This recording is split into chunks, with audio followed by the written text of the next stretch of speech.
Start recording. Boom. Let's go. All right. So here's the funny thing. Uh, chat can't hear you. Oh, soon one? Yeah. Yeah. I'll pan over to you as we get things more established. Let me pull up chat on my phone so we're all good.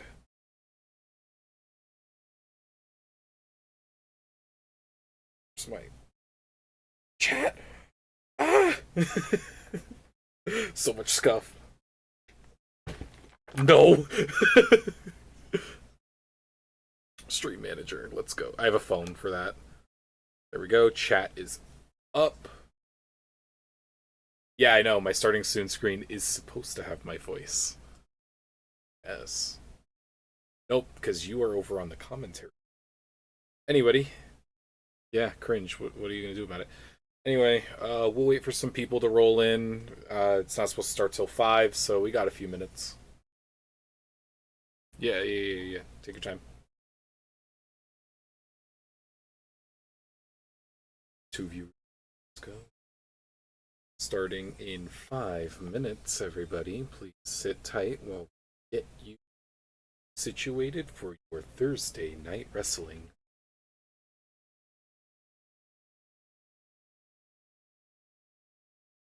I hope you're all doing well.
Hello, everybody. Welcome to the Thursday night stream of your favorite wrestling league, Palm Tree Tropical Wrestling. Just move down a little bit there so you can see that lovely PTTW logo I made for free with an online editor. It's great. Tonight we have a very special lineup of wrestling guests for you. A lot of surprise matches, but we do have 4 that we are willing to announce at the very head of the stream. Coming in as a very early fight, we have so every wrestler tonight is making their debut, as it is our first match and our first episode. But this would be Man Raptor's debut, a man who has horrifically had a raptor's head grafted in place of his original head, and a tree wrestling towards the beginning of the night.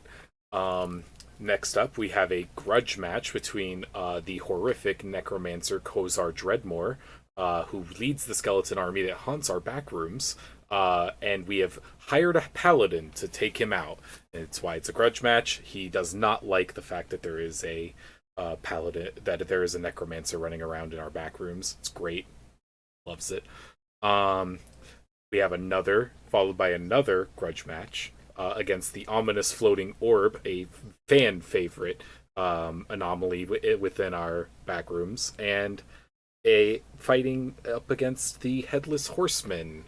This was a grudge match because the Headless Horseman is jealous of the fact that the ominous floating orb is essentially just a floating head.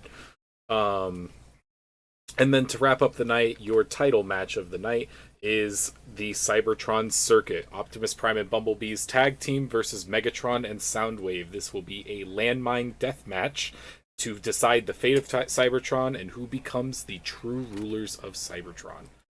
With all that out of the way, let us move over to the commentary booth with my astounding co-star and co-commentator Neapolitan Rhyme. who has been so gracious as to join me tonight as my local expert of anomalies, and will be here to tell us all about the powers and mysticism that surround these horrific entities. Hello, Nia. Hello, I am your number one laziest and stupidest ice cream lion, Neapolitan Rhyme. It's great to have you here, Nia. I heard that later on tonight we might be getting joined by Aki, who is also a expert on anomalies, but as it currently stands, your expertise should be more than enough. Hello, Lily. Nice. Thank you for calling us mean things. All right, next matchup, Canch versus Palm. Oh, Jesus Christ. I would... Putting them both in the ringer. You don't want to fight... One's a monk, one's a dog. Which one will survive? Don't fight a dog, please. Don't fight dogs, please. Okay. With only 1 minute to the first match, let us go get things set up over in the ring. This first match is scheduled for one fall. It is not a title match with a time limit of 45 minutes. This is the opening match of the night, and you are about to see what we have in store for you. If I can find the wrestlers in my very large computer system. You gotta search the cameras, you know. Find them in the back rooms of our backstage. Where are you at, sir?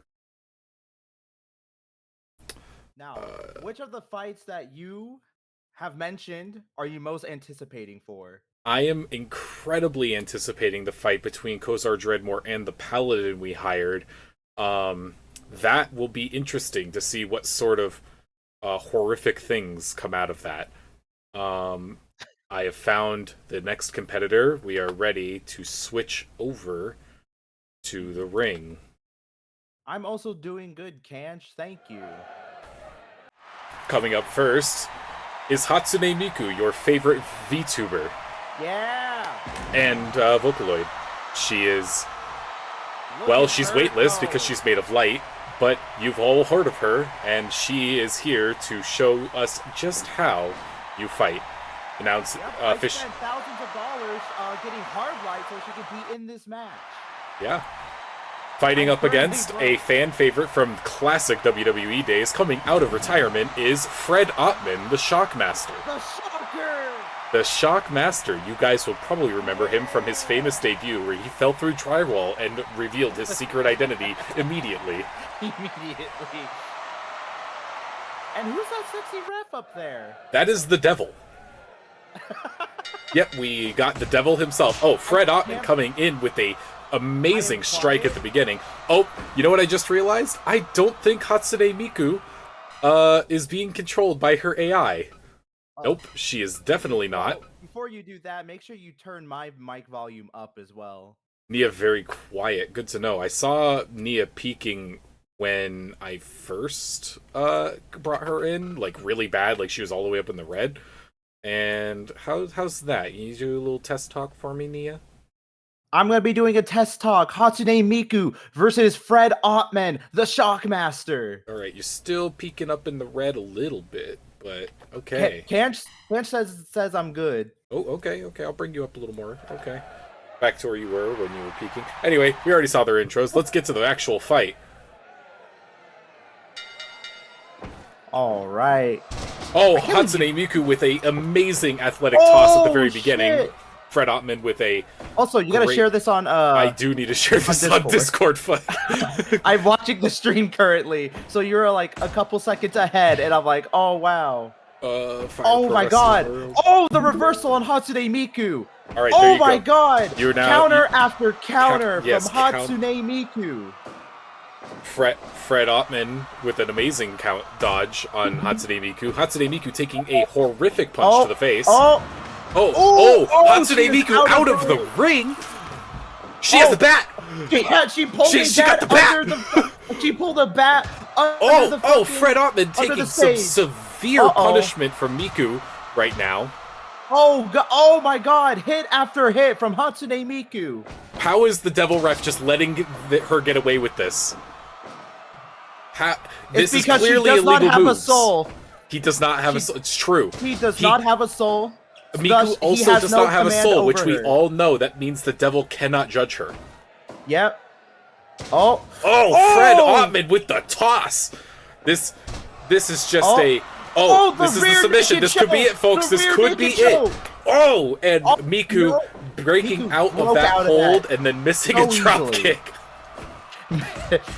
You love to see it. Oh my goodness. The triple elbow. Another submission hold on the part of the Shockmaster. This could be it, folks. This could be it. Miku just barely escaping there. So Nia, tell me about how you were able to recruit Miku for us. Well, I'm glad you asked. I went to the best scientists in the world to graft hard light into a physical form. Just like Seto Kaiba, I made dreams reality, and it cost me literally everything. I'm currently the league is bankrupt. I'm currently talking inside a car right now because I lost my home. Oh, Jesus. Miku with just amazing technicality. She Fred is Ottman beating the shit out of the up. Shockmaster. He just cannot keep up. Oh my god! The Shockmaster. Oh my god! And another the pin. 2. Is this it? Oh my goodness! Just broke out. Just barely broke out. Miku struggling here, but it's able to reverse into another pin. Dude, Fred Ottman is clearly getting exhausted. Amazing maneuver. She learned that on stage. She learned that. Remember, the world is hers. The world is her oyster. The world is, in fact, her oyster. Another submission hold on the part of the Shockmaster. This could be it. And an amazing kick out. She really is like that roundhouse kick. She does. She really does. And you know, Fred Ottman at a slight disadvantage here because it is almost impossible to wear out light. All that Hatsune Miku has to do is outblast his pathetic mortal flesh. Exactly. But with maneuvers like that, she might not be able to do it. Oh my goodness! The Shockmaster just pummeling her. The reversal from Hatsune Miku. From way downtown. Oh my goodness! And the rope break. This is Jesus the Shockmaster's Christ. famous finisher, 20 punches. Will she be able to resist? The hard light did not break. It did not break. I currently have money on Hatsune Miku, so I can get my money back. Wow, the breakout. Oh my goodness. Here she Amazing technicality on the part of Fred Ottman. Is Hatsune Miku going to be able to keep up with this sheer brutality on the part of this behemoth of a man?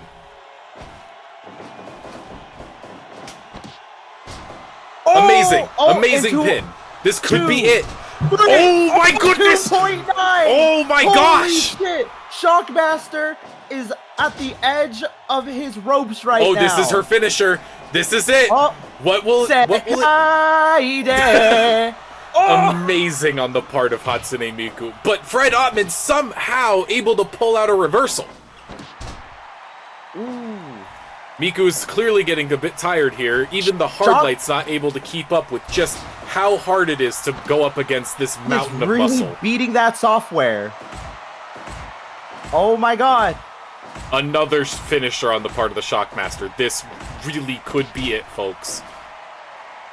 Hatsune Miku's been in the ring for years now. Almost 11 whole minutes of undisputed brutality on the part of these two amazing athletes. But she just hit the gritty on his ass. Oh my god, Hatsune Miku hit the gritty. Oh my gosh! Damn. How are they able to just keep going like this? So their bodies must be beaten and bruised. Hatsune Miku missing the top rope flying.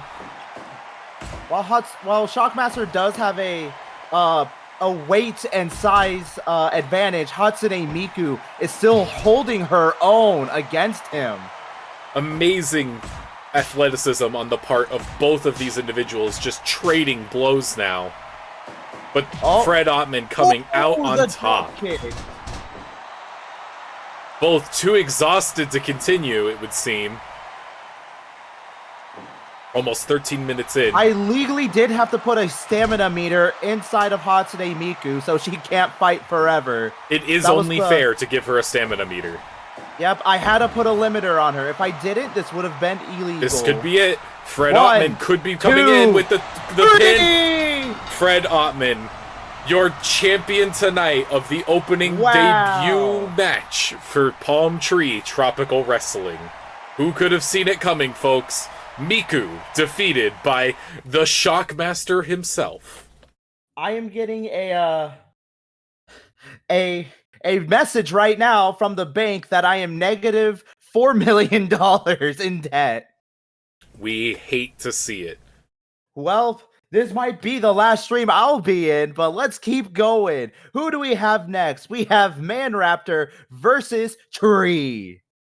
Yep, as we had advertised earlier tonight, Nia is even more in debt.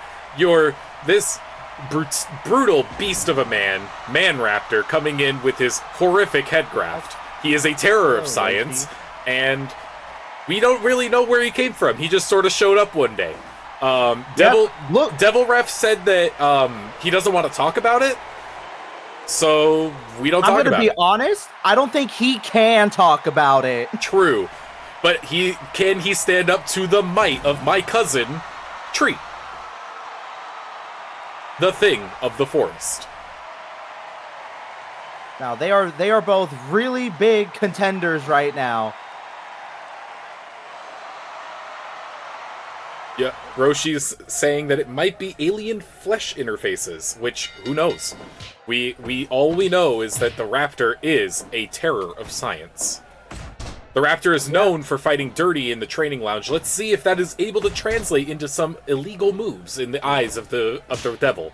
But as we know, if you don't have a soul, he cannot enforce rules against you, as he cannot judge those without a soul. Does Man Raptor have a soul? I guess we're going to have to find out in this match tonight. What if he has two souls, the one of a man and the one of a raptor? Well, then he could be judged twice as hard by the Devil Ref. Ooh, great work. Oh, the amazing drop. And I just would love to point out, even though Man Raptor is in fact a man and a raptor grafted together, the athletic aspects of the man half of him is just unparalleled. This man is built and cut like a tank. I expected more ferocity from Man Raptor, but he is showing some elegance in the ring. He is, in fact, a very technical fighter with these amazing tosses. Oh, and there's one of his famous dirty plays, and he was able to get away with it. Devil Ref not calling him on a cheap hit like that. Yep, he used his famous nutcracker on the tree, breaking his pine cones. His acorns? His acorns. Choking him out. And a very illegal move, and that was called by Devil Ref, which means that he does at least have some sort of soul to be judged. Ooh, that body slam from the tree. Now, all that bark has to hurt. Yes, getting hit by that bark has to be a horrific experience for the flesh. Chop but them that's out why. Of and the barbed wire bat. It's a barbed wire bat. I do not know what he expects to do against Man Raptor. Mark, why the fuck is there a barbed wire bat under there? We said chairs and ladders. It seems like Nia is currently talking with our props coordinator while Man Raptor gets absolutely pummeled by the tree. Another barbed wire bat. They just keep giving him barbed wire bats. Why is there two? You don't know. Are you saying... Alright, it looks like the Man Raptor has put those down there himself before the match started. A dirty trick on the part of Man Raptor. He is known for his fiendish schemes And a third! How many barbed wire bats can this man have? Mark, how did you let so many get past you? You don't know. Oh, and here is one of the chairs that Mark had planted under the ring. Well, at least that was one of the props I told Mark to put under. We do see that the tree is able to take some brutal punishment. More wood than a gay porn convention. You got that right. and in more ways than one. As we know, fighting is incredibly erotic for the Man Raptor. He is probably full mast right now. You can't see it though, because when they say they grafted his head, they grafted both his heads. It's true. Oh, and speaking of heads, tree just getting dropped on his, and the pin. Could this be it, folks? 2. Oh, Ooh. And the kick out. We cannot ignore the fact that Man Raptor has just scratched Tree in the face. Oh my god! Carnivore versus what does eating light make you? 1,000-leaf slap from 1,000-leaf slap Tree. on. This is Jesus Christ! Man Raptor. Can he survive? Tree. Oh, the submission hold. The submission hold. This could be it. Oh, and the kick out. Amazing on the part of Tree, seeing as it would be incredibly hard to kick when you don't have muscles. The pin, 2. Oh, and the kick out once again. The backhands. Oh my goodness. God damn. How is Man Raptor still up with that tiny little raptor neck? It's full of muscle, I tell you that. Pure muscle. And another desperate pin on the part of... That's it! Man Raptor, your champion for the night. How Man Raptor, amazing. With his sleazy tactics, won the match. You hate to see a heel like Man Raptor win it, but when dirty tactics are dirty, I mean, you cannot deny their effectiveness.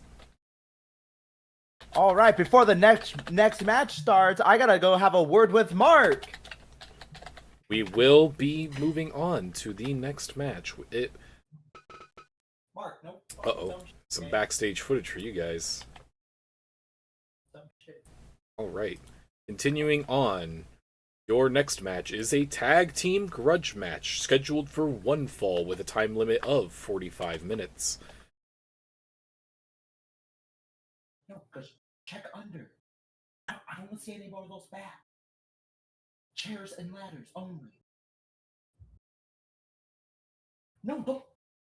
Yes, no guns. Are you stupid? Who hired you? Don't answer that. Okay. Don't fuck me up. All right, had a pleasant word with Mark. Hopefully, things will be under control and there won't be any follow, Roshi. stuff. Roshi, thank you for the follow. Now we cut back to the ring for your next match. We have given everybody in the audience special classes so they would be able to witness this amazing matchup. Star Platinum, your favorite of the tag team duo, the Stardust Crusaders, entering the ring right now. Where is his stand user, you may ask? Well, we skipped the entire thing. It is Jotaro Kujo versus Dio Brando. Both they seem to both stop time to get into the ring. It is true. Both of them we have allowed to keep their stands present for this match. But we have requested that any further manipulation of time be resisted. Will Dio listen? We are currently unsure. But we know for sure Jotaro is a fair enough sport that he will listen. But the double team on the part of the world... You see, it was a dangerous game on the part of Jotaro to get into the corner without his stand present. But now we are moving into stand fight territory. Jotaro is in the ring with his stand, pummeling the world. Absolutely illegal on the part of tag team rules. But we are now happily into a proper stand fight. We hope the stand vision glasses that we have provided to the audience are comfortable while you enjoy this amazing display of fighting spirit. Literally, they are fighting spirits. Yep, with the Sans fighting, actually, we have to slow down the camera so you can see their movements. It is true. They move so fast that we have to slow down the cameras. Oh my god. The World tagging in Dio. This is a dangerous move on the part of Star Platinum to stay in the corner where Dio could be so easily tagged in. Star Platinum was feeling really risky. But he's dragging him closer to Jotaro. Ooh. That is just some brutal punishment on the leg, as we all know, the famous weak spot of Dio. Yep, just like Achilles. Ooh, here's the pin. And the drop. Jotaro playing fair, not coming in to interrupt the pin. Amazing honor on the part of that fighter. Absolutely. While we know Dio is a dirty, cheating asshole, Jotaro is also a dirty, cheating asshole, but he's playing fair. As I say that, he is still in the ring. Well, actually, that was Star Platinum that was not jumping into the ring. Jumping out of the ring, I should say. Once again, pushing into the corner where the World could be so easily tagged in. And here it comes. This will be a double team on the part of Dio and the World against Jotaro Kujo.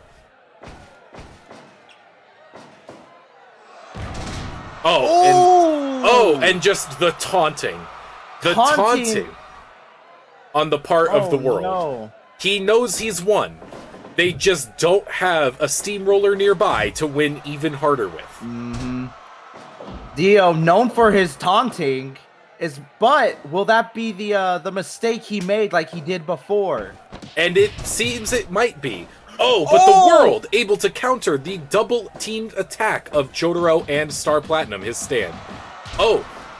And that amazing Ora rush on the part of Star Platinum. Now you get to finally see why they have an A in strength and speed. Because, wow, these competitors are moving so fast right now.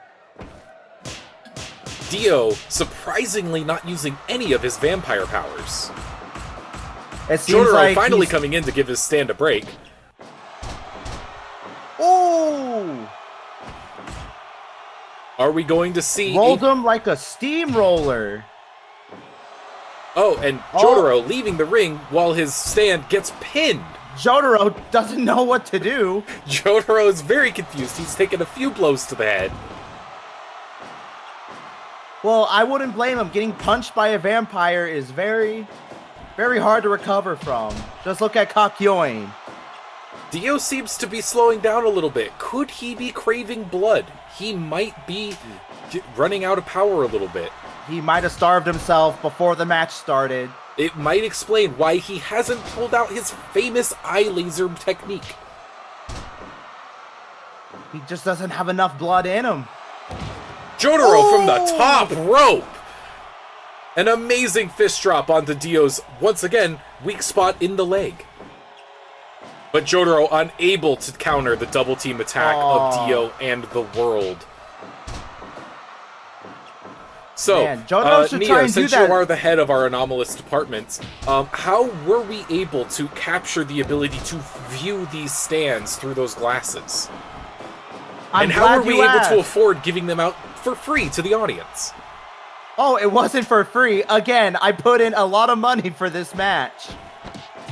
And this is we're all wearing special stands called Eye of the Tiger. Ah, I see. It's just ability that allows you to see stands. The World with another taunt, attempting to finish this on the part of Star Platinum, but Star Platinum able to reverse and then Ora the stand user himself. We have all 4 members of the teams in the ring. Oh my god. Double teaming Dio and the World. This could be it, folks. Jesus Christ. Dio absolutely exhausted from the lack of blood that he's been able to get, but he once again tags in the World. The devil is there, and he's saying Dio needs some Jesus in his life right now. You see, this might be it. This might be the tap out. Will Jotaro tap out? No, and the beautiful kick out on the part of this amazing athlete. At only 17 years old, he is holding his own against a more than 100-year-old vampire. Oh, the world! With the double nut shot. Muda his nuts! As the war cry of the world would state, it is useless. Ooh. Trading blows now. Who will come out on top in this feat of endurance? And it would be the world once again. Oh! Jotaro's getting exhausted right now. Jotaro tapping out to get his stand back into this fight and able to reverse to get into a proper stand fight again. But Dio flexing on the competition. Dio and the world just exhausting Jotaro and Star Platinum. This is a grudge match of the century. You gotta be careful though, because last time Star Platinum hit Dio in the head, it cracked open his skull, so... That is true. Dio really needs to watch out for Star Platinum's punches. Will Star Platinum be able to pull this one out?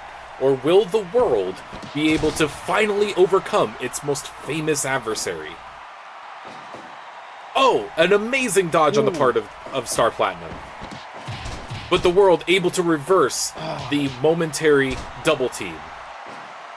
Jotaro from the top rope. Another amazing fist drop.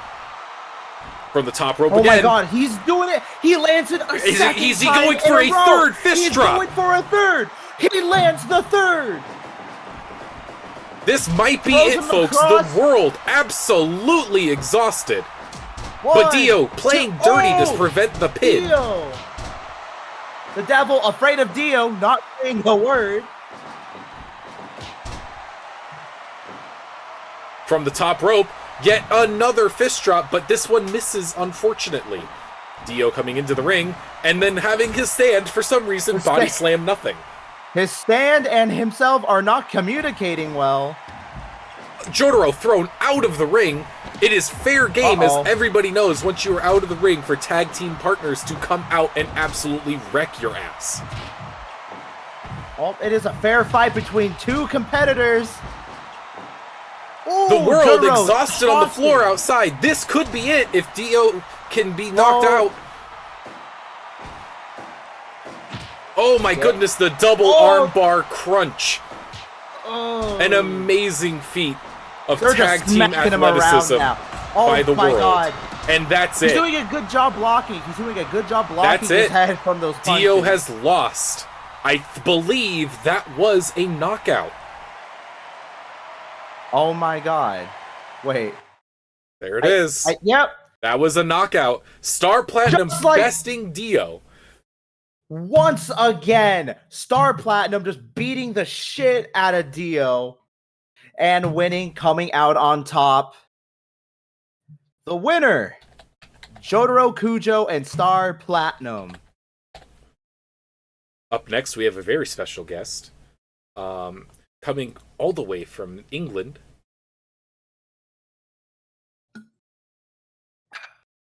He is currently the Queen.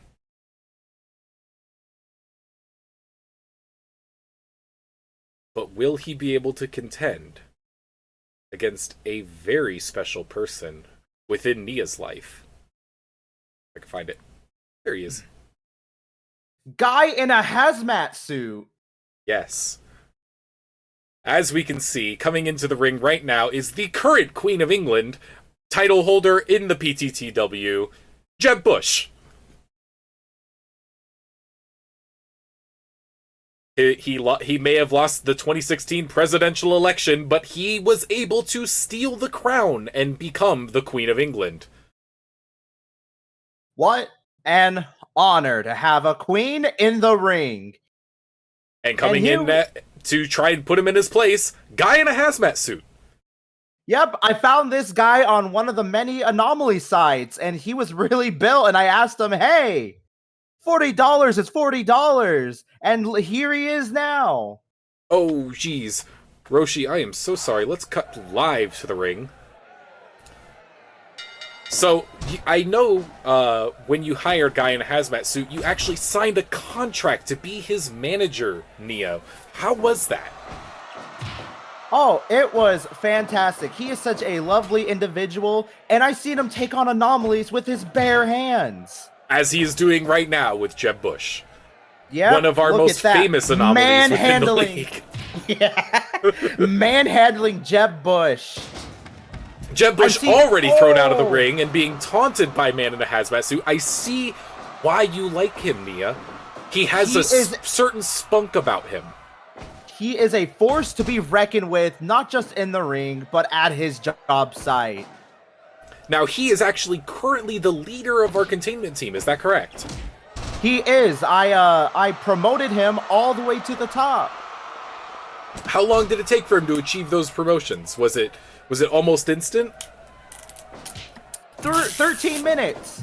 13 minutes. And when I asked him about before this fight, he's like, I'm going to beat Jeb Bush before 13 minutes. Before 13? That is a bold claim on the part of our Man in the Hazmat Suit here, especially seeing as this match is scheduled for one fall at 45 minutes. Well, Roshi apparently knows Hazmat Man's cousin, Yellow Stig. Very nice. Yellow Stig is a very, very good but weird individual. He likes to put tree frogs in his bathroom. I could see why a guy in a hazmat suit might want to distance himself from such an individual. That's why he never mentioned it during the interview. These two athletes once again trading blows, but guy in a hazmat suit able to come out on top in terms of endurance. You know, being as old as Jeb Bush is, it would be hard to stand up to a man that is so built, his muscles are literally ripping through his hazmat suit. But Jeb Bush is putting up a fight at his age. It's true. As we all know, being the Queen of England also makes you anointed by God, and if you're anointed by God, you get God powers. I don't make the rules. Right now, we don't make the rules, but Hazmat Suit Guy does indeed, as he's taking on literally God at this moment. As we both know, Guy in a Hazmat Suit has a soul suppressant on, and Jeb Bush, being a agent of the Lord himself, I don't even know why we have Devil Ref in here. He is unable to judge both of them. Yep, the Devil Ref, yep, 1, 2! All the Devil Ref can do is sit by and watch as these two beasts of athletes take each other down. Yep. Jeb Bush with an amazing high kick to Hazmat Man's face. But Hazmat Man coming in with the palm strike to Jeb Bush's face, dropping him onto his leg. Jeb Bush's age catching up to him a little bit here, as he completely hallucinates a different Hazmat Man and goes for the dive.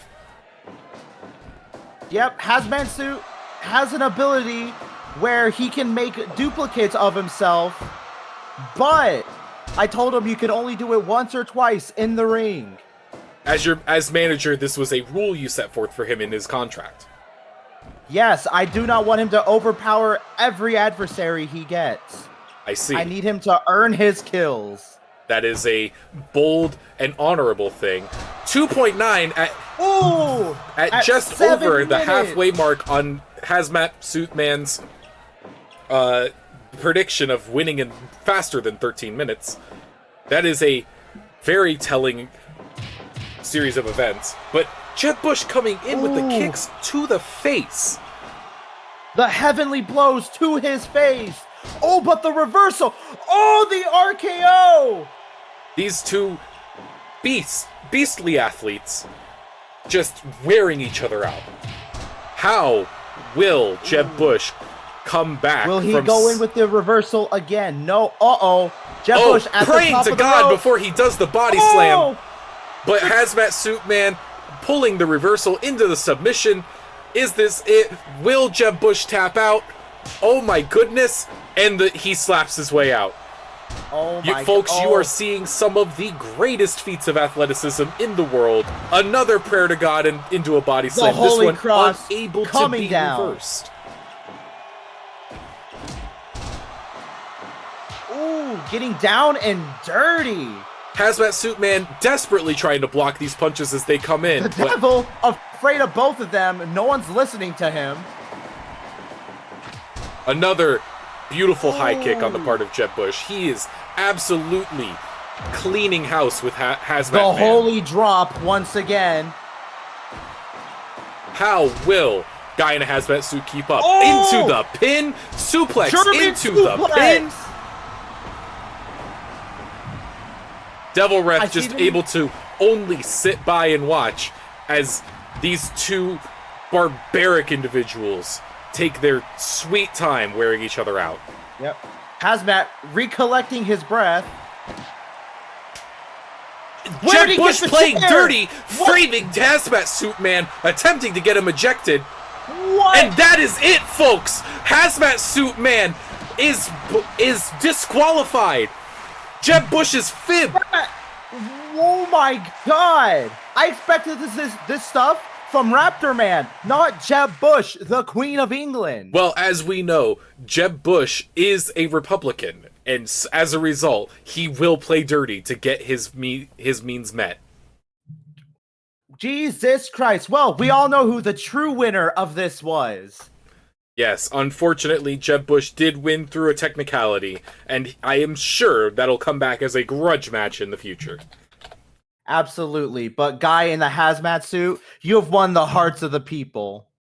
Our next fight is a previously announced scheduled fight of Kozar Dreadmore, the famous necromancer, going up against the paladin we hired to take him out because he's leading a skeleton army in our backstage.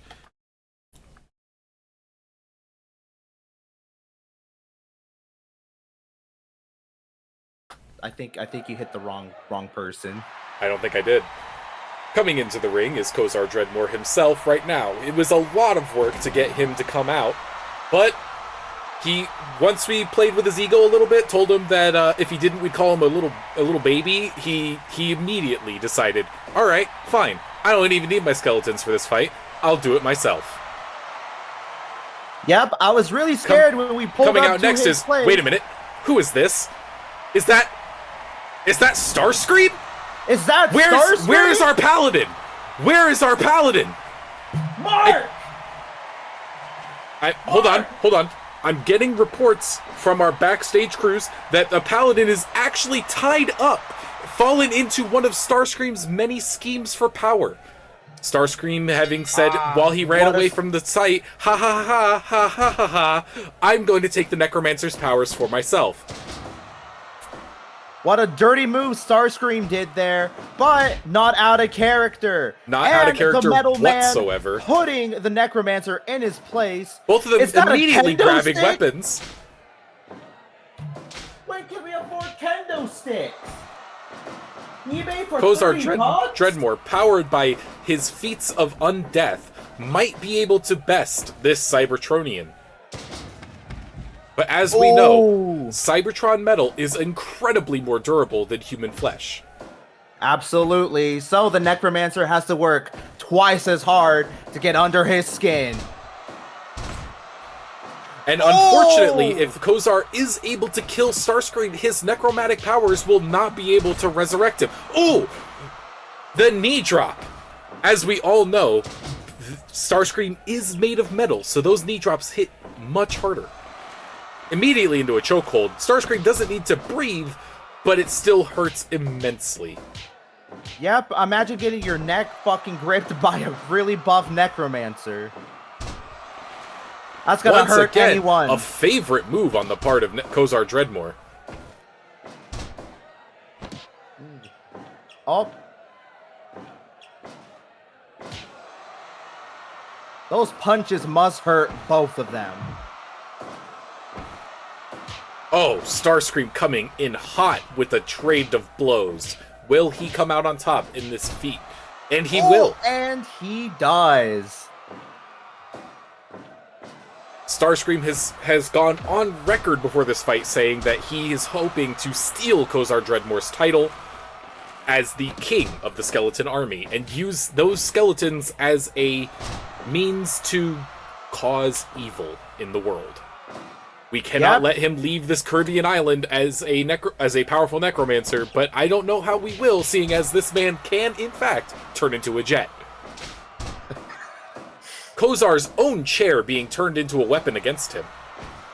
And if this does happen, we might need to get Optimus and Megatron against Starscream. It might have to come to that. Oh, they're Kozar playing with an mind amazing games with block. each other. The knife karate hand chop. directly to Starscream's collarbone into the armbar drop off the ropes. The drop kick, Nice drop exhausting kick. both of them. Oh, Starscream with the chokehold. I don't think that's a chokehold. I think he was actually trying to rip his head off. As we do know, Starscream is a Decepticon and not above outright killing the competition. Yep, I've seen him kill many people on the way to get him. I went through 17 good employees just to say hello to this fellow. Megatron wasn't even that rude. Will Oh this my be God. it? Will he rip Kozar Dreadmore's head off? Oh, the amazing elbow drop onto Starscream's right in back. his back. Once again, picking up Kozar Dreadmore's own choice of weapon. But Kozar able to get it out of Starscream's hands. Into a head drop. Very nice. Now, they picked up all these weapons, but have not used any of them. Ooh, again, right in the back. Into a submission hold.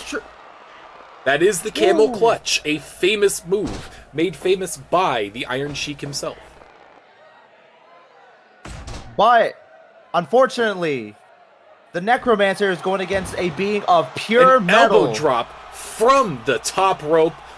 Starscream at this point choosing the chair as a weapon just to add insult to injury, as again, that was the weapon Kozar chose when they went for weapons in the first 30 seconds of the fight. Oh, the headbutt, the running headbutt into a body slam from the top rope. again, Rip Starscream to my is a man, the giant Iron Sheik, metal. for sure, Roshi. Again, Starscream is a giant metal man. So, trying to outbody him, it's not going to work out for you in the end. Kozar is in fact powered by the powers of necromancy, though. Oh, and the body slam. Into the elbow drop from the top rope. Starscream absolutely dominating the competition right now. We could be seeing a apocalypse class scenario if Starscream wins. Kozar is a Saturday morning cartoon villain bent on making our lives horrible in the back rooms. But Starscream, we can only wonder what he would do with the powers of an entire army of skeletons. I can't imagine. I fought too many necromancers back in my anomaly days. And I do not want to get my gear out again. Starscream able to kick it out.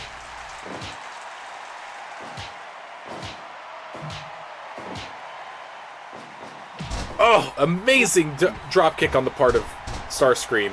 Kozar absolutely exhausted, barely able to stand up between it blows.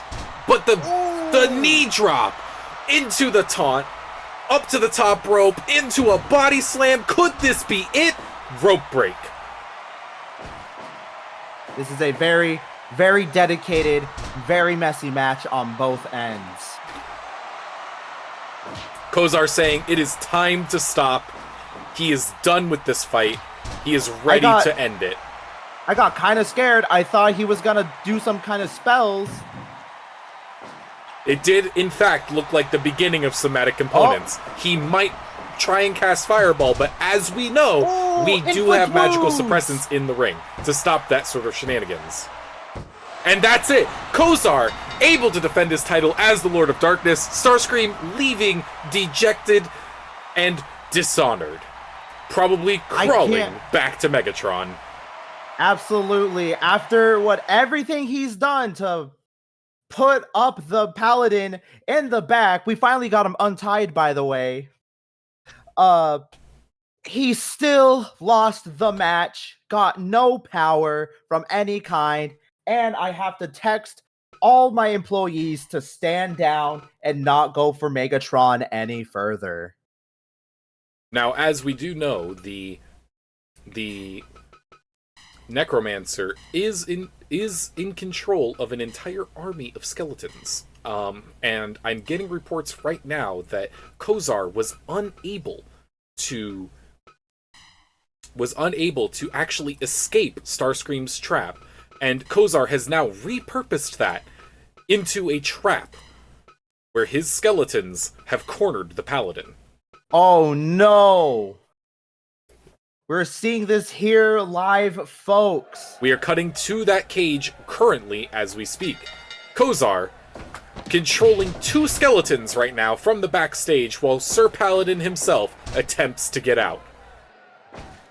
Now, how'd you get Sir Paladin into this? I went to talk to the Necromancer, but I don't know how you got the Paladin in on this. Now, this is the cage set up by Starscream's silly little scheme in order to try and take the power of the Necromancer. This has just been abducted and adopted by the Necromancer in order to try and keep his nemesis out of his way. I see. As we know, to win a cage match, you just have to simply climb your way out without being knocked out. This will be very difficult since there are 2 of them and 1 of the Paladin. The Paladin looks like he may be out of spell slots, but that does not mean he is out of fighting spirit. Maybe. As we know, there are no submissions or pinfalls in a cage match, so the reason why these skeletons are attempting to get a submission off of Sir Mike is incredibly strange. That's where that 3 intelligence comes in from the skeletons. It's true. As we all know, skeletons cannot think for themselves. They are probably getting directions directly fed to them by Kozar Dreadmore. But the anti-magic fields that are around every ring that we have are probably muddling up that very silly message he's probably trying to send. But it makes for great content, let me tell you. It does make for great content. Oh my god. The Paladin. He must have struggled real hard. Amazing pummeling. He is lucky he is still in his armor, as that might have hurt a little more than it actually did. He might have used everything on Starscream and trying to get out of the trap, but he's still holding his own as best he can against the skeletons. Roshi making an amazing point that you can't get out if you can't move. That is a very good point. That was the skeleton's whole goal. The skeleton's fighting incredibly dirty against Sir Mike here. The Necromancer not giving any orders to the other skeleton as he's put all his willpower into this one. Very true. Very true on the part of Kozar Dreadmore. Focusing... I think he realized that his powers were dampened. And so he's trying to focus all of his power into communicating with just one of them. And it seems to be working. This is a very strong skeleton he is facing right now. I've never seen a skeleton with this capacity and these strong of bones. Now, let me tell you, I drink a lot of milk on my time, and I don't think my bones are as strong as this one's. Mike, currently in a submission hold, able to push his way out. He must be exhausted with how much brutality this skeleton is leveling against him.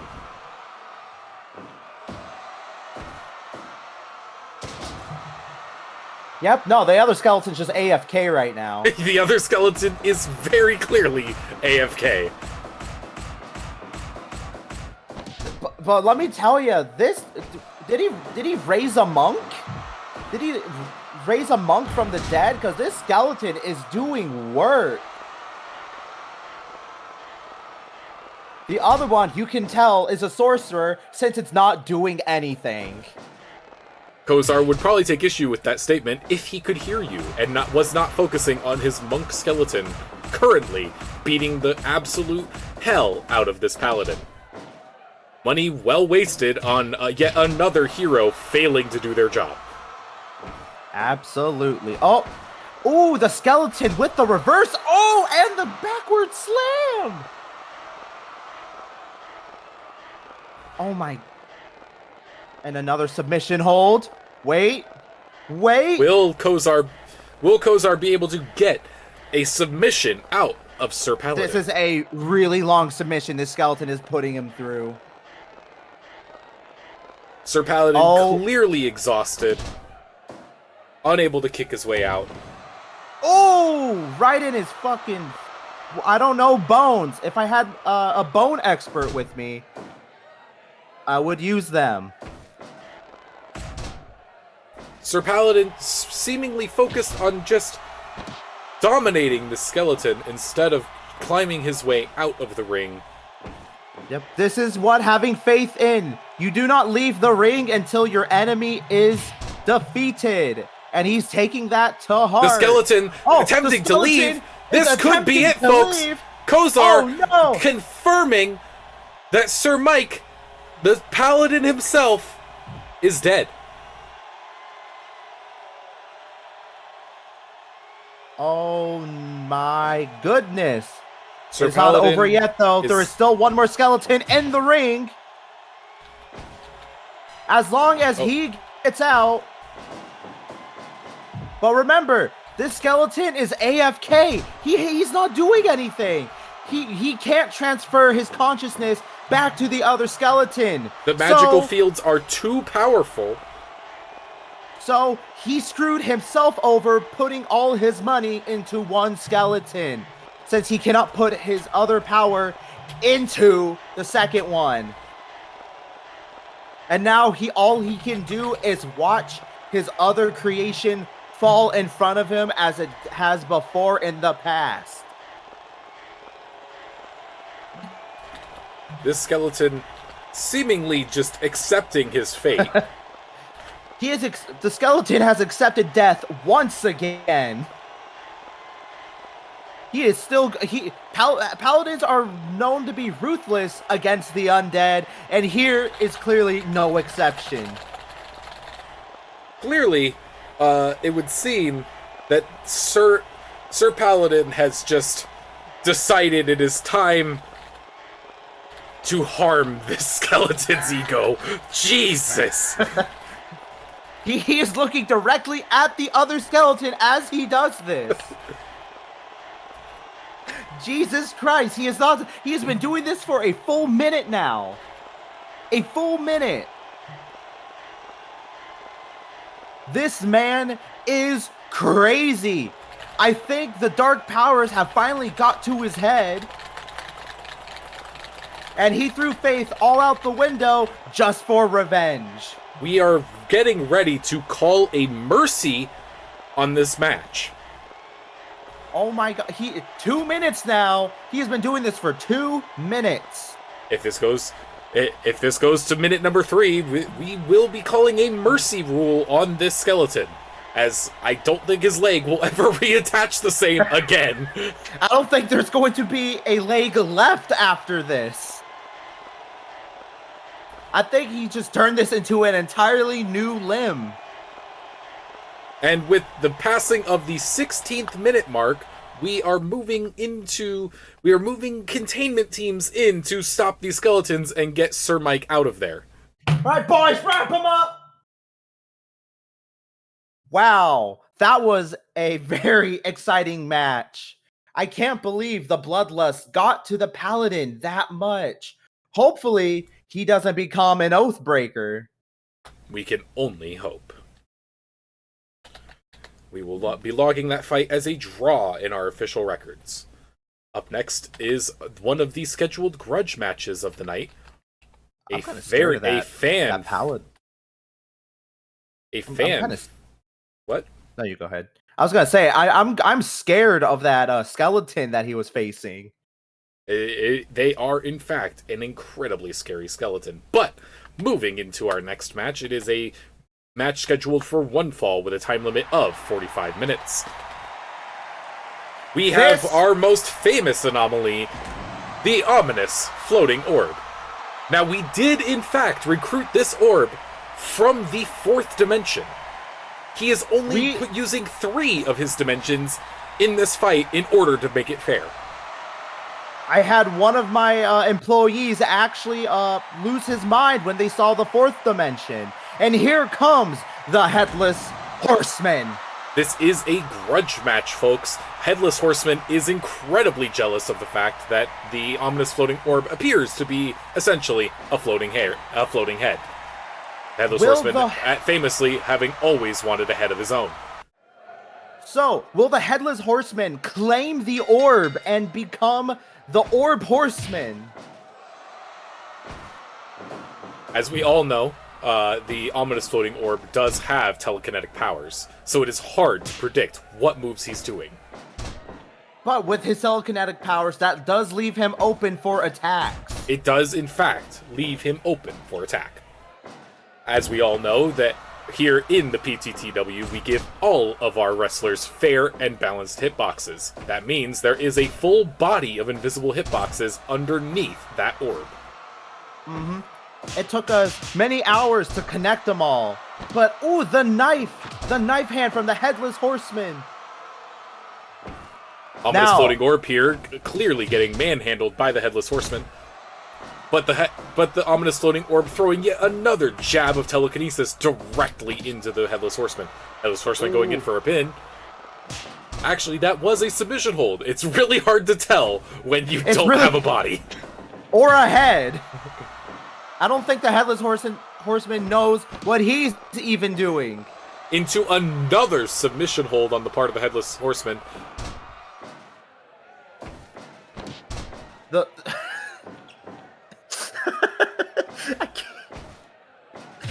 orb is just floating around him like a fucking bee. Another telekinetic strike directly into the Headless Horseman's torso. But the knife hands to the hitbox neck just underneath the ominous floating orb by the Headless Horseman. Now, I did have stuff prepared for the orb so we can see what his power looks like. And it has given me extreme PTSD, so I will not be sharing those glasses with the crowd. Trading blows now, with the orb unfortunately losing into another submission hold. Ooh. As I forgot to mention, it would seem, the Headless Horseman is a grappler. His specialty being submission holds over pins. A hard opponent to overcome, but we might be seeing that with the ominous floating orb. Oh, right a knee directly to the orb. Into a submission hold. 5 minutes, and we've seen like 10 submission holds now. The Headless Horseman clearly having a preference, and the ominous floating orb throwing a submission hold back at the Headless Horseman in order to give him a taste of his own medicine twice in a row. Wrapping the Horseman up with his telekinetic abilities. Dropped directly on the orb into a pin, but fortunately the orb did touch the rope, giving him a rope break. Now we did a dirty move on the part of the Headless Horseman, hitting the ref. That could be disqualification, folks. All the Devil has to do is get up and disqualify the Headless Horseman if he did see who it was. I wouldn't be hard to tell. One has a physical form and one is an orb. Unfortunately, the Devil seemingly does not want to judge the Headless Horseman today. No disqualification. The orb pulling the Headless Horseman into a submission hold. The Headless Horseman able to break out. The orb floating around. Floating around like a beautiful butterfly. And stinging him like a bee. Now, Nia, I do remember we lost many people in the containment staff to this orb, despite its friendly demeanor. Yes, so, fun fact, if you make this orb angry, it will go on a rampage and suck anything inside it. We asked it not to do that in the ring, and it complied. A very and who is this running Majima? in on the match? Is that Goro Majima? Who is he here to help? Who is he here to face? He clearly has beef with the ominous floating orb. I do not blame him. The orb has taken many lives. Another run-in! The world! What is Dio doing? Why is he sending his stand out? When did the world get such a long range to be a remote stand? This is insane, folks. I did not see this coming at all. Dio helping the ominous floating orb, probably because he thinks it's a stand. Two anomalies versus a man with an eye patch versus the remote stand, the world and the orb taking out Majima, throwing him out of the ring. Majima clearly being ejected now by the Devil Ref. The world still able to help the ominous floating orb temporarily before he will also be ejected. As we all know, you only get 1 minute of assistance if you do a run-in. I'm very surprised. Majima can't, just like in Yakuza, Majima comes in, causes mischief, and leaves. The world also leaving now. He has been ejected by the Devil Ref. As we know, the Devil Ref has complete control of judgment of those with souls, and with a stand being a fighting spirit in and of itself, that is qualifying as a soul. Now, fun fact, the orb, we do not know if fourth-dimensional beings have a soul or a higher consciousness when they are dead. So, we might find out here if the Headless Horseman can get him down. Going for a finisher. Oh, he looks like he's going to sleep. He is wearing the orb, testing it if he likes it. Orb did not like that. Orb going in for the orb slam. Hit him into a pin. Could this be it, folks? That's it. Your winner tonight, folks. And new champion, Orb. Orb taking out the Headless Horseman. An amazing feat of athleticism, folks. We just witnessed history. A head beating the Headless Horseman. Now, I have to gather all my men to throw him back into containment before he tries to escape once again. Up next, he's a mischievous little fella. Up next, we have a surprise match of morality versus immorality. Both doing it in a chaotic manner, however. Oh, that is the wrong fellow. I will grab the other correct fellow. We have called up somebody too early. Oh. We are moving in to our next match. This match is scheduled for one fall and is a 45-minute exhibition match. Starting your coming out first is Doom Guy. From hit video game Doom. Now, we do know that every woman in the audience tonight was coming in the hopes of seeing Doom Guy himself. The devil quaking in his boots right now. But will he be able to contend against probably one of the most famous archetypes within the D&D party, the Asshole Rogue? Now, will he have any advantage of hiding in the ring? We have yet to see if he can successfully hide in the ring, because every time we attempt to, we can't find him. I also found out I am missing $20. The Rogue might have stolen the commentator's $20 bill. I am even more broke now. I don't have money on this match because I have no money left. Now, but if I did, mine is on Doom Guy. Now, we did, before this match started, check the Rogue for weapons. He does, to our knowledge, he does not have any shivs or knives on him, but that might change over the course of the match. He could have snuck something in his boot. Or his Doomguy butt feeling crack. naked without his chainsaw, however, this seems to be an even fight of athleticism versus raw brutality.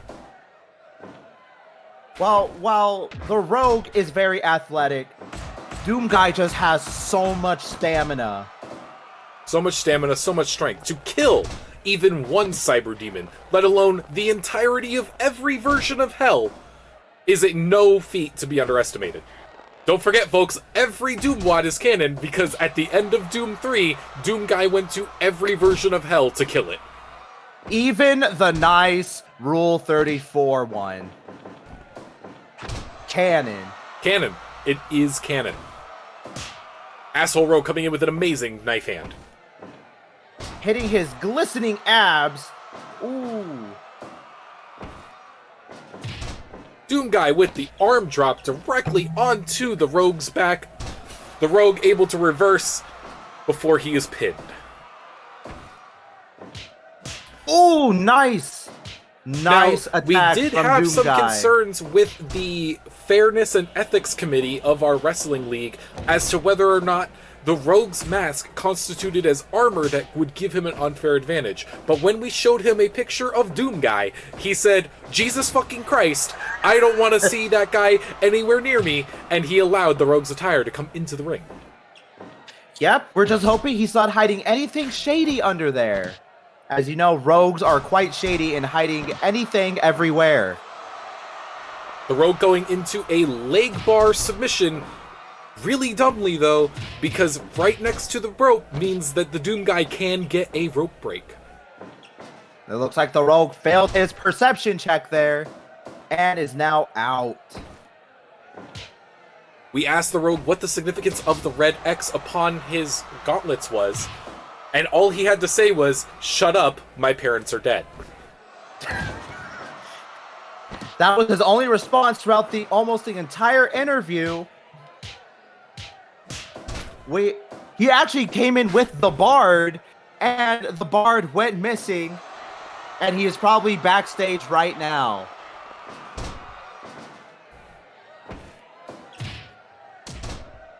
Amazing reversal on the part of Doomguy into an amazing drop. Ooh, that would have killed a Cyber Demon instantly, and that would have crushed an These imp. two, for some reason, going for pin after pin directly against the ropes, unaware that the devil does in fact have eyes and can spot a rope break.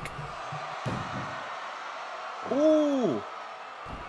Doomguy using his amazing strength to slip out of there.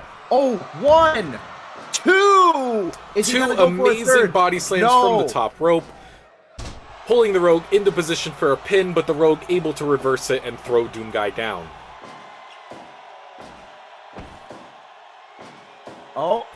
Doomguy drop dropping him. the Rogue on his head, much like his dead mother probably did. Ooh.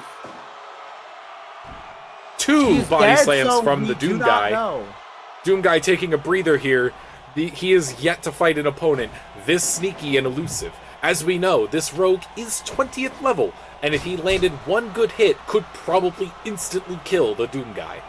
Now, it seems like the Rogue is not a swashbuckler, so he has not been getting any of his what Sneak is attack. it called?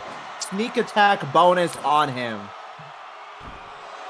The Rogue is dropping from the top rope to be reversed, and then the Doomguy showing him how you do a proper body slam.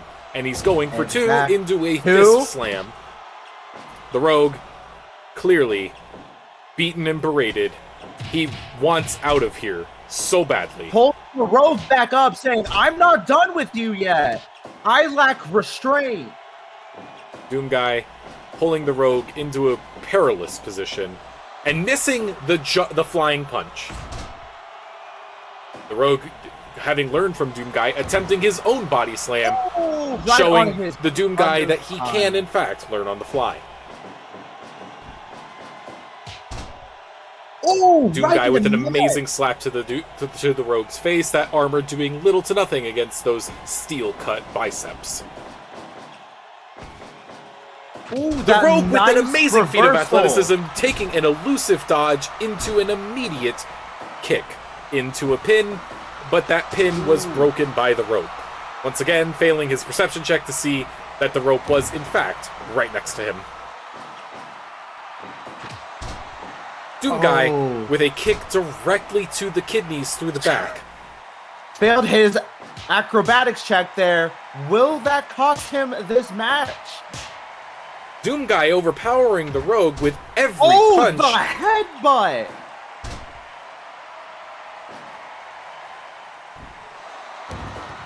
Another body slam from the top rope by the Rogue. I did ask the Doom Guy did ask us if he could bring in one of his many famous weapons, and I said, "Are you kidding me?" And he gave me the weirdest look I've ever seen, and I'm fearing for my life as we speak. Doom Guy feeling incredibly naked without his chainsaw, as stated earlier. But taunting the competition seems to be making up for it. Will he get a glory kill here and replenish all of his health and stamina? He keeps bringing him back up because he likes the taste of this Rogue. Once again, broken by the rope, these two cannot see. I mean, the helmet is kind of obscuring his vision. Oh, Rogue in prime position to be dropped upon. Oh, right in his lower back. Again in the same place. Doom Guy will probably break the Rogue's back at this rate. The Rogue running into the bars for some reason. Critical failure on the part of the Rogue. Doom Guy has been ejected from the ring. Oh God, there's us. Cut away. That is in fact us. Picture face reveal live on stream. Oh shit. Ooh. Will the Doom Guy be able to pull this one out? The Rogue having seemingly gotten a small edge. But Doom Guy able to pull it back into his favor. Ooh, right, his shoulder right into his head. Up the dropping drop him again. onto his back once more. Ooh, Doom Guy just will not let this man go to sleep. Every time he's on the floor, Doom Guy's saying, "Wake up, Joe Biden, wake up."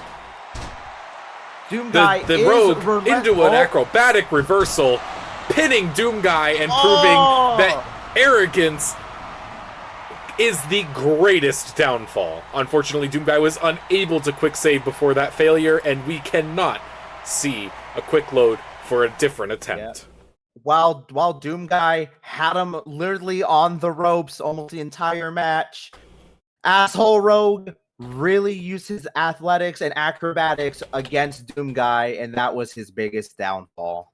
An amazing feat of athleticism and skill for all of those involved with evil tonight. Every single match with somebody evil tonight has been won by the one who is considered to be evil. Are we entering a Doom era here at the Palm Tree Tropical Wrestling? I am quite afraid of what's going to be happening next. Our next match is scheduled for one fall against two people from clashing universes. Will we see a return to glory for those who are evil? Or will we see the other evil person win? Because as we enter this next match, give it up for Dagoth, Moon and Star. We love it here. The man, the myth, the legend. He is a god. How can you kill a god? But will the Mad Dog be able to bring him up? Give it up for Goro Majima. As we all know, every woman in the crowd tonight also showed up in the hopes of seeing Goro Majima. Yep. He is a fine contender for this, fighting a god, essentially. He is a god. How can you kill a god? With the right tools and the right expertise, you can kill anything that can potentially bleed. Dagoth with an amazing drop. Majima showing just how elusive the Mad Dog can be with that amazing dodge. While trying to interview Majima, I could not find him anywhere. And apparently CCTV caught him hiding in the cones, in the traffic cones backstage. We did manage to get a short interview with Majima as to why he chose to voluntarily join the league of, well, let's face it, horrific anomalies. And he said, I don't know, seems like the sort of place Kiryu would show up at. I'm just waiting to ambush him here. Which he is not wrong. He is not wrong, Nope. but I can confirm, despite the fact that this will enrage Majima, Kiryu is currently not on our payroll. Not currently, until I can find him if he's not in jail. He is currently somewhere without a name and I cannot find him. We have our greatest recovery asset teams on the case, though. However, we must make it clear, everybody in the PTTW is here consensually, just don't ask the anomalies. Just don't ask the anomalies. Goro Majima Especially with yet the ones- another amazing Oh my throw, God. going for an early pin. Nobody expected that to work. Yep, no one ever expects the pin to... Oh! Smacking him onto the floor like a wet paper bag. Now, Ooh. we did ask Dagoth why he would join a wrestling league, and he did say the Nerevarine in his universe has severed the prophecy, and as a result, he feels as though he is immortal. Ooh, he's gonna be putting money where his mouth is right now. If he can beat Goro Majima in this fight and climb the ranks. Roshi, you actually missed our one and only female bout on the card tonight. It was Hatsune Miku against Fred Ottman, the Shockmaster. Yep, our very first one. Yes. Hatsune Miku unfortunately losing, despite me putting millions of dollars into her hard light software. Yes. I can double check on the rest of the roster for you to confirm whether or not there might be another female coming out. It does not seem like it is. We are very close to the end of our matches tonight.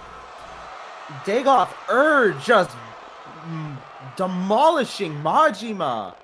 And Majima submitting to Dagoth How can you kill a god? While we gave a lot of respects to Jeb Bush, an actual god has appeared into the ranks. With exactly 6 minutes on the clock, Dagoth takes the championship. Wow, what a short but exciting match between Dagoth and Goro Majima. Majima, not here for the money, just here to have fun. And you know what? We can respect a man with that class. Our next match is actually a very interesting match. We do have a goblin infestation in the back. And I thought I got rid of that. Whoops. And unfortunately, we did have to hire an exterminator. This exterminator, his name is a surprise guest, but will he be able to best the goblin tribe? Entering the ring now is our exterminator. You know him, you love him, you've seen him literally everywhere you go. It's Mike. It is he. It is Mike. he. Mike, the exterminator. I had to change my pronouns to she, her because I cannot be him. It's true. Nobody could be him. Coming out next is the infestation of goblins. We don't know why they're here, and we hate them.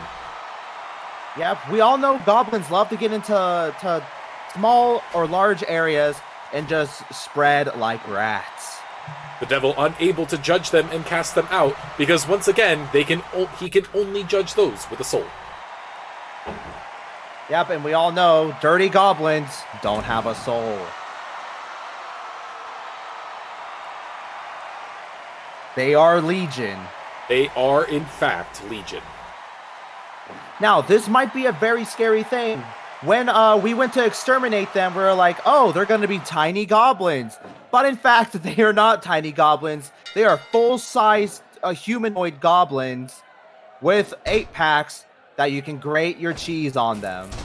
Mike with an early grab and toss from the goblin, but Mike is currently just a beast of a man. Early submission hold on the part of Mike, but the goblin is able to kick out. Now Mike is fighting an uphill battle here. This is two goblins acting as a tag team, while Mike gets absolutely pummeled. I actually had an interview with Mike before this whole fiasco happened. Mike with an amazing reversal, slamming the goblin into the floor. Early submission hold once again, stomping him upon the head. Uh-oh, the 2v1. Mike with the reversal. It don't matter. Mike in the submission hold right now with the current Mohawk Goblin. We spoke with the goblins before the match, and the goblins only had to say, "Where's the gold? We want gold." We want the gold. We want the clinky clacks. Mike being once again in the submission hold, able to kick his way out. Now we asked Mike what the significance of the finger paints that he has is, and he said, "I did your mom, shut up." Yep, he in fact did do everyone's mom before the match even started. So he's coming into this match exhausted. It is only limiting his power and making it fair for the goblins. Exactly, even though Mike the goblins... with a submission hold oh. into a backbreaker. My god, how will these goblins survive? An amazing high kick on the part of the goblin. A disrespectful thrust into a reversal by Mike. God, these goblins, while infesting, are not playing dirty. Everyone knows goblins... Submission hold on the part of the goblin. Oh. Will Mohawk Goblin do it? No, Mike is able to kick out. Goblins known for lie, steal, and cheating and are great in numbers. But if I see 80 of these buff goblins, I think I would shit myself. Mike once again breaking out of the submission hold. Mohawk Goblin finally tagging out because he feels as though he has been run down too hard. Uh-oh, separating them. Could the goblins get eliminated here because they have been going at it for too long? No. The goblin will distract Devil with a series of punches. Lily coming in with the hard facts of someone called the Goblin Slayer. And that is true. We did try and contact the Goblin Slayer. We were unable to get a hold of them. He was, my team that went to go find the Goblin Slayer actually got slaughtered by goblins. So, that was a thing as well. As we know, we are all rooting for Mike the Exterminator here. Yep. Until we can get Goblin Slayer, Mike will just have to do for now. How Mike is not breaking on the rope is beyond me, but he is able to kick his way out. Just passing the 6-minute mark. Yep. Oh! Mike reverse into a submission. Mike clearly exhausted as this goblin puts him into an armbar for submission, and Mike submitting before the goblins. Unfortunately, this pure beast of masculinity is unable to best the goblin tribe.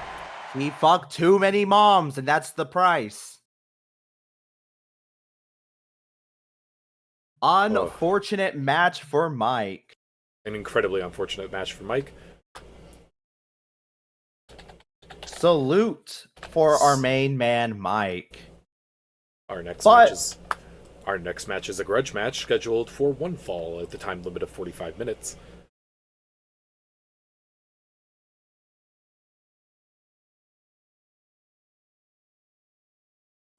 Man, I really need to get in contact with Goblin Slayer. This might get out of hand. Our next match, as I already stated, is scheduled for one fall with a time limit of 45 minutes, and it is a grudge match. Coming into your ring now is the famous man in a corset that cannot explain why he's in a corset, Solid Snake. So that's why there were boxes everywhere backstage. Yes, he was currently training to see if he could avoid the gaze of his opponent tonight. Entering the ring now is his opponent, Revolver Ocelot. Ooh, a match made in heaven. Ocelot, before the show, had to say 12 shots, and we said, no guns, Ocelot, and he pouted. Yes, we had to take all of his revolvers. Swap screens. Ooh, yes. I need to remember to do that.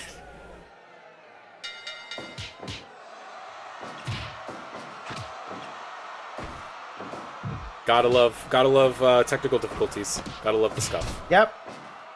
It wouldn't be a VTuber stream without the Scuff. Now, as we know, Liquid Snake is the one perpetrating this grudge match. He is indeed, and hopefully Ocelot will actually do something and not fuck it up. With no Cyber Ninja backstage to remove Ocelot's arm this time, it might be a genuine fight for the ages. Exactly. As we know, though, Snake is a master of CQC, while Ocelot only has passing knowledge of it that he learned from the big boss. Exactly, but will that be enough to try and take down the legend himself?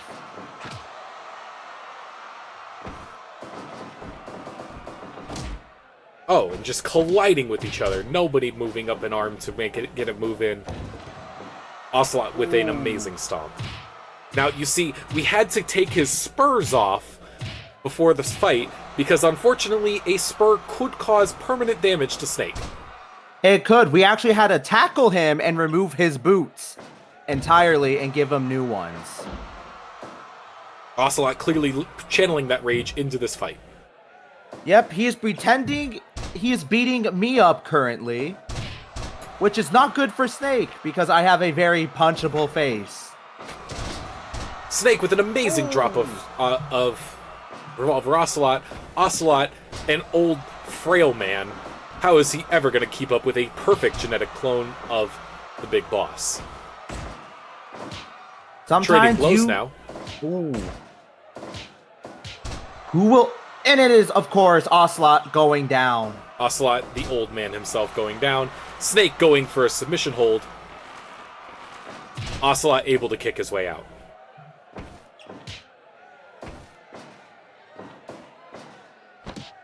Ocelot reversing that and doing his famous finger gun, 12 shots. Bam! But good kick to the face, leaving them both to recover their breath. Just passing the 5-minute mark here, Whoa! And Snake goes the for German a pin. suplex does not work out. Snake just manhandling oh my god. his father's old lover. Shaking the ring entirely. Ocelot getting a brutal arm slam to the back, and now pulling Snake into repeated punches to the face. Funny this enough, could knock Snake out if done enough. Snake clearly barely holding on to consciousness here. This is one of our most normal matches we've had today. Yes, just two completely normal men fighting it out like complete heterosexual normal men. Ooh. Amazing bout of CQC by Revolver Ocelot, pulling out just a little training he learned from the big boss. Exactly, coming in handy. Oh, the taunt! The pin! This is a submission hold on the part of Snake. Will Ocelot tap out? No, he is able to claw his way out of that chokehold. Going for the top rope. Oh, an amazing knee to the back of Snake. Both but trying to Ocelot collect clearly their breath. exhausted, barely able to catch his breath here. Pulling Snake into a ferocious series of punches.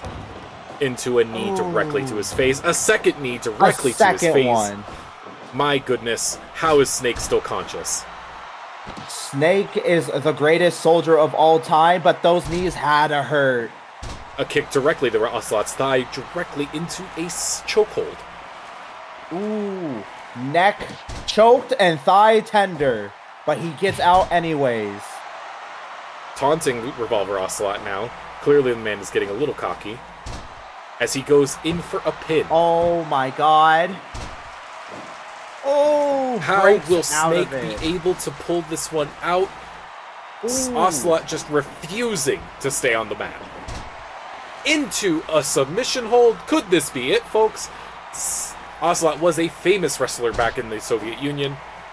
But no, Snake is able to get his way out of that. Oh, uh-oh. Uh-oh, is he set? Oh, the Snake reverse setup. With a reversal into a submission hold. Leg bar. Could this be it? Ocelot clearly in agony, kicking his way out. Ooh, that uppercut to the jaw, knocking him out. Doesn't matter, he is back up. As we know, the sneaking suit causes a lot of stamina regen for Snake, but is he able to outclass Ocelot's pure masculine energy? Ooh, they are throwing each other out like they're an old married couple.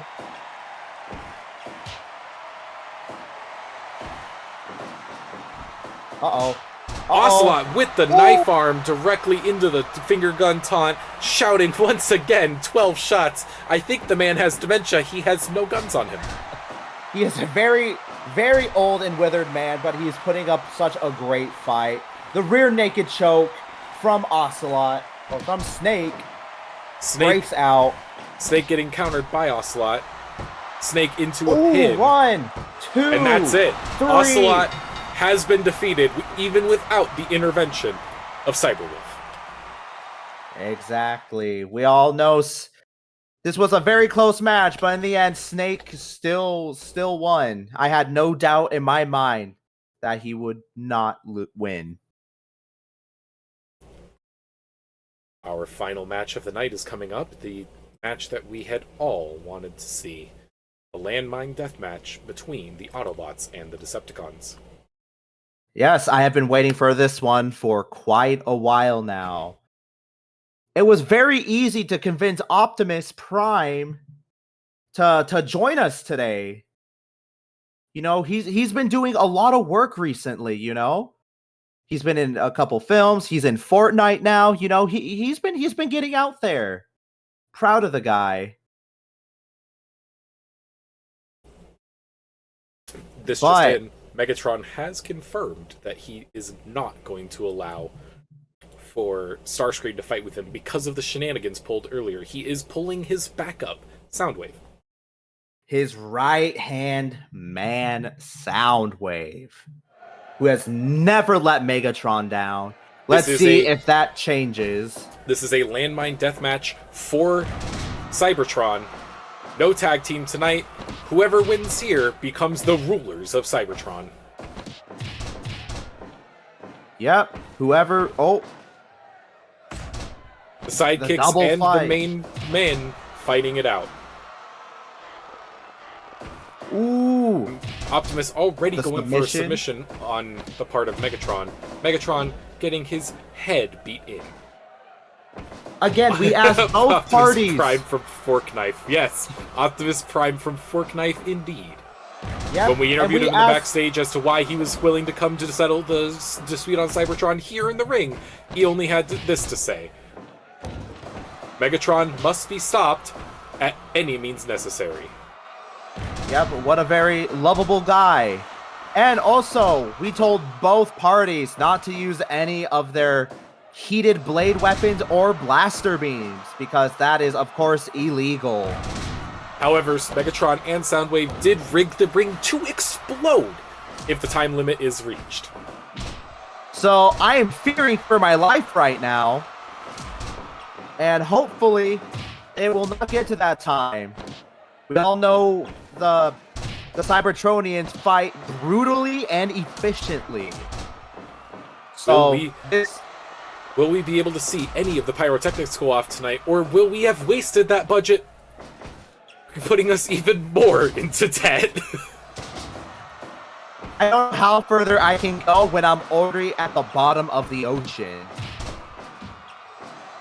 I met Leviathan at the bottom of the ocean and asked him if he would like to join us. Being so far drowning in debt. It's so hard to keep track of who is fighting who at this point. Yep. Ooh, into the barbed wire. Into the barbed wire. That must hurt, even for a Cybertronian, because, as we all know, we did make the barbed wire for this match out of Cybertron metal. We did. It cost us so much more money. We're hoping by next week to have profit from today, -3 billion for now, yes. We're hoping by next week we could get a part of the United States defense budget. As we are containing quite a few world-ending anomalies here tonight. Yep, knowing Jeb Bush, the Queen of England, hopefully with his heroic victory, he will help fund us. I puked a little in my mouth just saying that. Bumblebee dragging Soundwave in for a butt slam in the middle of the ring. Gotta love to see it. The famous Bumblebee butt slam. Oh, being pinned without even a single explosion going off. Can someone please throw somebody out of the ring so we don't waste that pyrotechnic budget? I beg of you, Optimus Prime, please throw Soundwave. Or someone throw someone. Bumblebee in a submission hold by Optimus, or by Megatron right now. I would hope Optimus is not putting Bumblebee in a submission hold.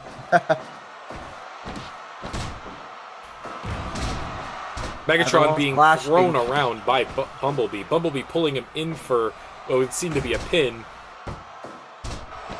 2.9. Oh, amazing on the part of Bumblebee here. Amazing pin so far. Someone please get thrown out of the ring. I want to see an explosion tonight.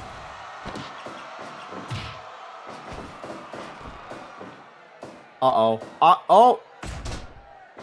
Clever part on Soundwave. Oh, Optimus directly into the barbed wire. That must hurt.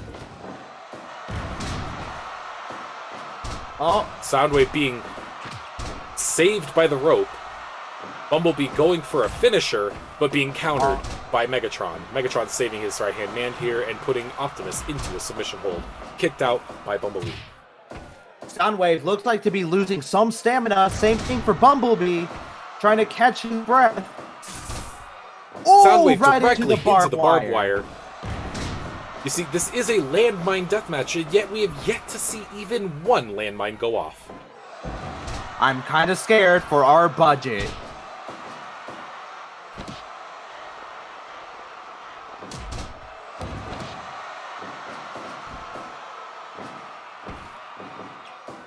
Oh, Bumblebee getting his back broken over Megatron's knee.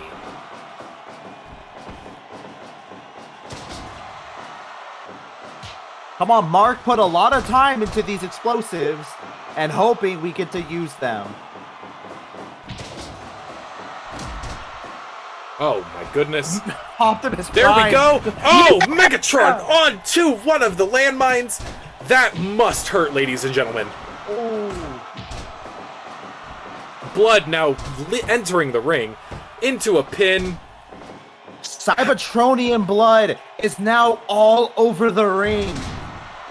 Megatron fighting for his life while his back has been blown out. We have blown... You heard it here first, folks. We have blown out Megatron's back. Yep, he will never financially or physically recover from this. This is probably his last match. But will it be a match he will win? Oh my god, that slam says otherwise. So much is going on here tonight, folks. It is hard to keep up with. Megatron is bleeding so much right now. Well, having a landmine blow up in the middle of your back would cause that to happen. Jesus Christ. Ooh! Oh, into the barbed wire once again. Ooh, everyone's getting kind of out of breath. Not Everyone a lot becoming winded is here. happening. Megatron, Optimus Prime just letting his partner get absolutely bodied by Megatron, but Bumblebee finally able to escape, just so he can come over and stomp Soundwave one time. Megatron has stopped his bleeding and is now fighting Bumblebee. This is what you see from the leader of the Decepticons. 2. Ooh! Optimus gets out of that pen immediately. But Soundwave's tossing him around Soundwave's like knee. a can of... Soundwave tossing Optimus like a can of nuts. Now, we did take out Soundwave's minicons before the fight, just to make sure he could not call upon any of his tiny little cassette tapes that live in his chest. Yep, he was quite angry about it, going word for word, "This is bullshit. I should be able to summon them." But we finally convinced him He did otherwise. actually call us inferior. He verbatim said, Soundwave superior, Wrestling League inferior. He did indeed say that. Hurt my feelings. Ooh. Ooh, the Autobots just getting thrown around. Optimus Prime clearly hurt here. Optimus Prime collapsing on the floor. Will he be able to pull out the power of the Matrix of Leadership? Ooh. Hopefully not. I told him not to do that bullshit and have a nice clean fight with landmines. With landmines. Everyone exhausted, barely able to catch their breath. Soundwave into the landmines! Both Decepticons have now hit landmines. Blood is now coming out from Soundwave. He must be in so much pain. Soundwave coming in and becoming the champion. This title match is over, ladies and gentlemen. The Decepticons now rule Cybertron. I can only hope that Earth is safe. Oh my god. What an incredible match from the Autobots and the Decepticons. Both fighting for their lives. Both the Decepticons being flown out of the ring into the landmines. And still somehow able to reverse it. You love to see it. That concludes our matches tonight, ladies and gentlemen. We will be back next Thursday for yet another amazing night of spectacular wrestling. Now, I will say, next week we do plan to have some new additions to the roster, and if you have any ideas as to who they might be, you can feel free to send them directly to me, and I'll see what I can do about recruiting them. Yep. With that being said, thank you for joining me, Nia. It's unfortunate that your partner Aki was not able to join us tonight. Hopefully next Thursday we'll be able to have two people talking here at the commentary table.